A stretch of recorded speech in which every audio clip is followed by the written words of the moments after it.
వైఎస్ఆర్ కడప జిల్లా నుంచి ఒక వార్త. భార్య భర్త తమ బిడ్డతో కలిసి రైలు పట్టాలపై పడి ఆత్మహత్య చేసుకున్నారు అని. ఇది ఆత్మహత్యన, అనుమానాస్పద మృత్యా, ఎవరైనా అలా చేయించారా, ఇదంతా పోలీస్ ఎంక్వైరీలో కోర్టు విచారణలో తేలుతుంది ఒక అంశం. సరే, ఆత్మహత్య అంటూ వార్తలు వస్తున్నాయి ఛానల్స్లో. ఏది కూడా పోలీసు విచారణ తర్వాత కానీ నిర్దిష్టంగా తేలదు. కోర్టు విచారణ తర్వాత నిర్దిష్టంగా తేలుతుంది. ఒకవేళ అది ఆత్మహత్య అయ్యి ఉంటే,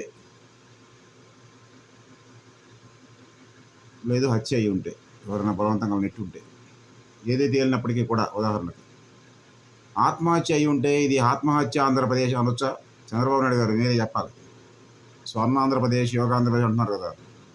స్వర్ణాంధ్రప్రదేశ్, యోగాంధ్రప్రదేశ్ అన్నట్టే ఆ దంపతులు తమ బిడ్డతో కలిసి ఆత్మహత్య చేసుకుని ఉంటే ఆత్మహత్య ఆంధ్రప్రదేశ్ అనొచ్చా ఈ రాష్ట్రాన్ని? లేదా రాష్ట్రంలో చాలా హత్యలు జరుగుతున్నాయి, ఈ ముగ్గురిది కూడా ఎవరన్నా అలా నెట్టివేసి ఉంటే పట్టాల మీద అది హత్య అవుతుంది కదా, హత్య ఆంధ్రప్రదేశ్ అనొచ్చా? చంద్రబాబు నాయుడు గారు ముఖ్యమంత్రి హోదాలో మీరు ఉపయోగిస్తున్న పదాలనే కొనసాగింపుగా అడుగుతున్నాం.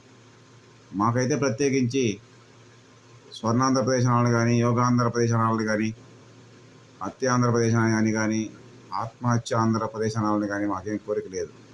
నాకైతే కోరిక లేదు. ఆంధ్రప్రదేశ్ గదిలో ఉన్నటువంటి మాట అది. కానీ మీరు ఉపయోగిస్తున్నాక అడుగుతున్నాం మీ సమాధానం కోసం. మీ అభిప్రాయం ఏంటి? మీ సమాధానం ఏంటి? కమ్యూనిస్ట్ ఇండియా వర్ధిల్లేను, కమ్యూనిస్ట్ విప్లవం వర్ధిల్లేను.